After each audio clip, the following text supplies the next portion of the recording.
So, can you tell me a little bit about your mother? She really liked to drink beer, but sometimes we had fun. I'm gonna take you to a really nice place with other children who are like you.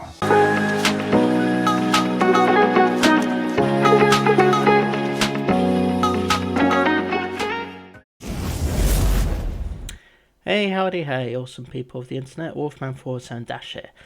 So, today's a bit of a different kind of let's talk video in that I'm talking about a Swiss director, producer and writer called Claude Barras, who has done 2 feature films that are both stop motion and kind of establishing his style. And he's got another one on the way as well, which is yet to be decided on the date. He's done a lot of short films as well, but to be honest with you, I haven't really had much time to find them and watch them before doing this vlog. So I'm just going to talk about the 2 feature films I have seen of his, and then if I see his other short films at a later date, although I know some of them are kind of a precursor or whatever to the feature films, then I'll do a video on them. But for today, we're just going to talk about his 2 feature films. So we start off with My Life as a Courgette. So this film I bought on Prime Video. It's kind of a story about a boy who accidentally kills his mum, or it's implied that he's killed his mum, and he's sent to an orphanage where he kind of befriends people, goes about life and everything, and then eventually gets involved with when this other girl arrives and who is basically being abused by her aunt, who really wants to keep her in line and everything, and other stuff that goes on.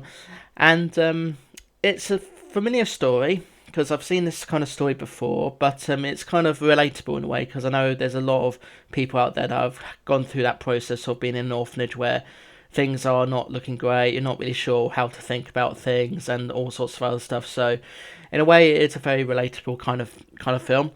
It's also a hold on, let me just click on Wikipedia so I can remind myself what it is. Yep, it is a French film as well. So obviously, for obvious reasons, it's gonna have its own sort of language, which you can watch either in its original language with subtitles, or watch the English dub. I personally watch the English dub because most people would say watching something that's dubbed might be a little bit distracting, but to me it's not too distracting, depending on the film or so forth. So for example, traditionally animated anime series are not too distracting when they're dubbed, because the guys that usually are involved with the dubbing sort of animate it so that the lip movements sync up with the dubbing. Which is one of the great things about all these different animes that are brought to the western part of the world. And then you got ones that are sort of 3D animated, and the dubbing doesn't quite work as well, because it's obviously dubbed in a certain language, so you can't do it here, and so forth. But overall, I think My Life as a Courgette is a very relatable film. It's a film it's a scenario that I've kind of seen happen before, in which people go to an orphanage, not sure what to think, and then help others out. So it's a very familiar sort of scenario that I've seen before. But I like the designs of the characters. I like the story. I like pretty much everything about it, despite the fact that it's very familiar to me.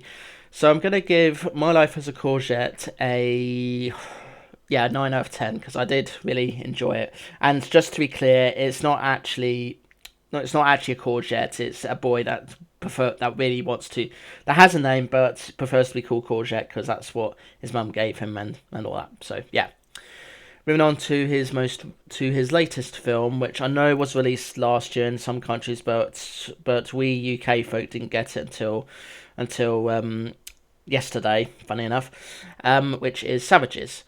So in this film, we got a father and daughter duo who live in this sort of Africa, sort of forest-like area, which is being destroyed by this big major corporation, who are trying to sort of get these native savages, as they call them, to basically sort of accept that the forest is going to be destroyed. So just get out of there and just try and relive their lives in another way. And the girl befriends a monkey and her cousin, and basically tries to escape her dad, who works for the corporation, and ends up spending much of her time with the savages, learning their culture, their ways, and everything, and eventually it decides that she has to stand up for the rights of people. And this film is kind of like a modern take on another very familiar scenario in which major corporations are trying to destroy forests, environments, and everything because they think they know what's best for people. They know how to get people invested in things and everything. And yeah, it's one that is very familiar to me. But unlike most films where it's kind of more of a comedic take on that, you got a comedy actor who plays the villain and so forth and everything. This time it's very serious, like it's very real, very realistic, very relatable, even though it's a stop motion film. And I'm actually kind of surprised with the amount of stuff that this film managed to get away with, because here in the UK, Savages is rated PG, which, as most of you will know, stands for parental guidance. And when I watched this, to me, it kind of came across as borderline 12 because there were quite a few characters that were naked and quite a few characters that were coming close to it, like the little girl in the film. She ends up taking her top off at one point, and you can kind of get away with that because obviously she's not quite developed yet, and I'm just saying that because I don't want to offend any females and so forth out there.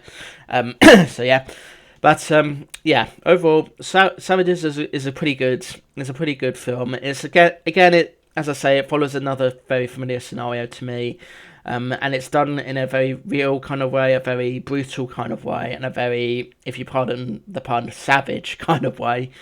So yeah, and I think it is great that you get these films that are very risque and they basically push things to the limit, and it's very surprising that it got a PG, because would have given, if it was up to me, I would have given it a 12 or higher than that because of just the amount of nudity in the film, and just the whole brutality of it, and even moments where it kind of feels like the main antagonist was probably going to swear at points as well, because of him not getting his way. So yeah, so I'm going to give Savages an 8 out of 10. Slightly lower than My Life as a Courgette, because My Life as a Courgette is quite a quirky kind of film, whereas Savages is, as you guessed, it's quite a savage film, and one that is follows a very familiar scenario to me, but at least it's done in a very real, very realistic kind of way, and has a culture thing and everything to it. So yeah. So as I say, if I get a chance to watch any of his short films, then I will talk about that in a separate video. Usually when I do these kind of videos, Clank Zoka, my friend, who was the one that actually told me to watch Marvelous Culture, and I went with him to see Savages. He usually has a playlist of all the short films for certain producer and director and everything. So I usually check his playlists out to help me understand the sort of filmography of different people when I do these kinds of videos. So I do thank you for that, Clank. So yeah, but anyway, that's it for this video. If you've seen both films, love to hear what you think. Draw your own conclusions in the comments below. And as I say, usually these Let's Talk videos are usually a person's whole filmography, or all the films that I've seen of his thus far, of theirs thus far. God knows if I'll ever do a Clint Eastwood film, because his filmography is quite, wow, he has quite a massive filmography, but maybe I'll do it one day. So yeah, but anyway, thank you so much for watching. Like, share, comment, and subscribe if you can, please. Those of you that are new to the channel, I do vlogs like this where I'm talking about all sorts of things, showing off stuff and everything. I also do gameplay videos where it's just straight gameplay, usually just a series of videos following a very long game. And I also do let's play videos. You'll know what let's play videos are, and I do occasional shorts as well and other stuff too. See you in the next one. Peace to you all. And remember, if someone has a preferred name, stick with their preferred name as best you can. And if someone really doesn't want to move out because you want to make some big grand corporation shopping mall or whatever, respect their wishes and build it somewhere else, or don't or instead just build it somewhere else and basically just fuck off. So yeah, because if they're not gonna move, then yeah, it's just basically just fuck off. So yeah, all right, doodles.